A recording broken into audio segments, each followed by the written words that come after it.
Buenas tardes a todos, mi nombre es Jean-Philippe Cremers y vengo de Londres, Inglaterra. Me gustaría abordar algunas preguntas sobre Coca-Cola.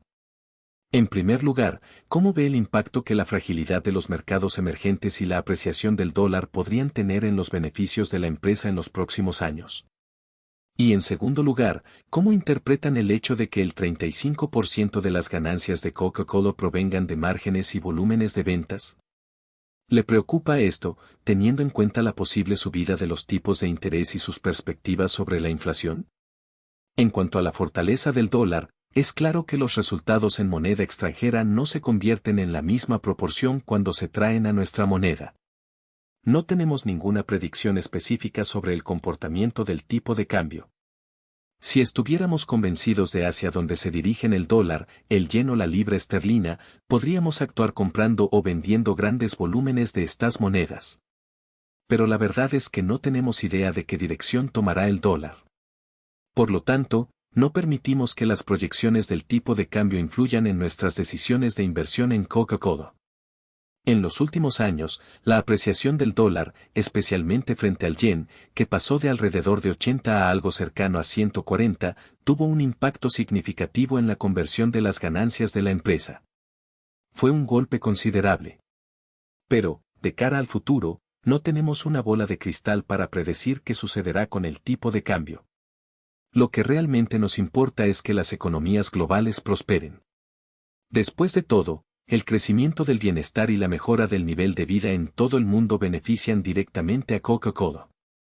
Lo que más nos interesa es lo que yo llamo compartir la mente de los consumidores. En otras palabras, cómo la gente ve a la Coca-Cola hoy en comparación con hace décadas y cómo la verán dentro de 10 o 20 años. Coca-Cola tiene una presencia única en la imaginación global. Prácticamente todos en el planeta tienen una opinión sobre el producto y, la mayoría de las veces, es positiva. Intente pensar en otras 3 empresas con la misma capacidad de generar identificación y buena voluntad a escala global. Es difícil. Medimos nuestro éxito por el volumen de unidades vendidas y el número de acciones en circulación. Queremos vender mucho más y reducir gradualmente el número de acciones en el mercado. Puedo garantizarlo, dentro de 15 o 20 años, Coca-Cola venderá muchas más unidades que hoy.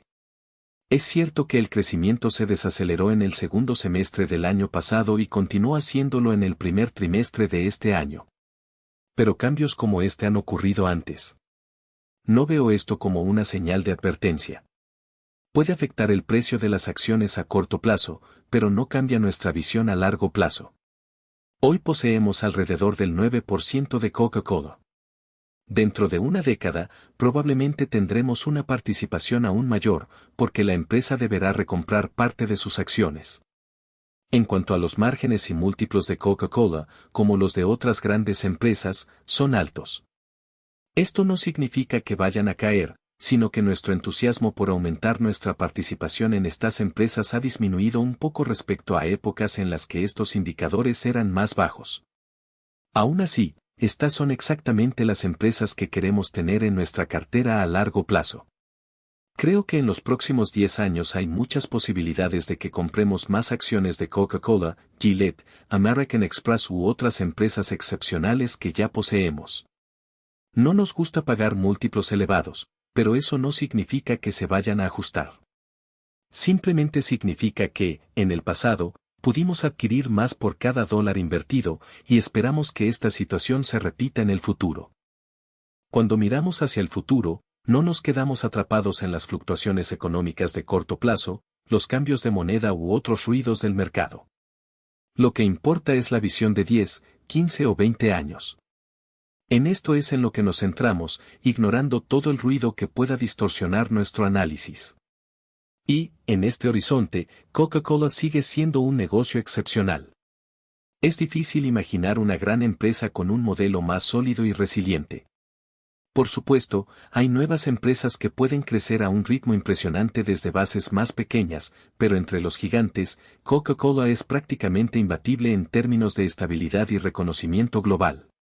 Ahora bien, cambiando un poco de tema, hace unos años hubo un movimiento interesante relacionado con la compra de plata. En su momento mencionamos esta operación en el informe anual de 1997 y había una razón específica para ello.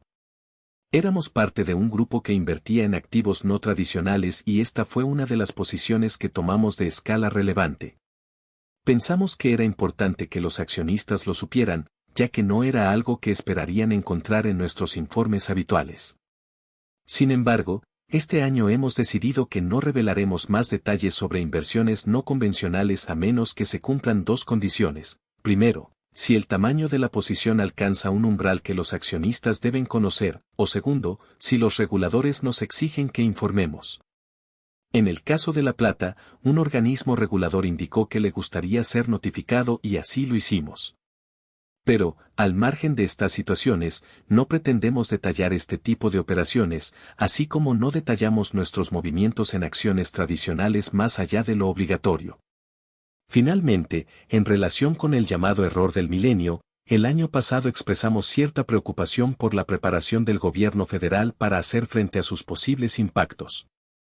Este año, tanto Estados Unidos como Canadá parecen estar en una posición mucho mejor. Pero independientemente de esto, nuestro enfoque sigue estando en el largo plazo, donde estos eventos específicos pierden relevancia dada la fortaleza de los negocios en los que invertimos. Están en una posición mucho más fuerte. Pero, al fin y al cabo, ¿cuáles serían las principales preocupaciones actuales que todavía nos mantienen atentos al impacto de una menor presencia internacional en nuestros resultados, en las cadenas de suministro o incluso en el mercado de valores? Sí, el año pasado ya comenté que no me considero un experto en el tema. Lo que comparto aquí son simplemente ideas que he absorbido a lo largo de los años, ya sea participando en comités de auditoría o hablando con personas que entienden mucho más sobre el tema que yo. Sin embargo, esto no significa que tengan necesariamente razón. Mi opinión general, basada en lo que he oído y observado, es que la mayor parte del mundo, al menos la parte que realmente nos importa, se encuentra en una situación razonablemente estable.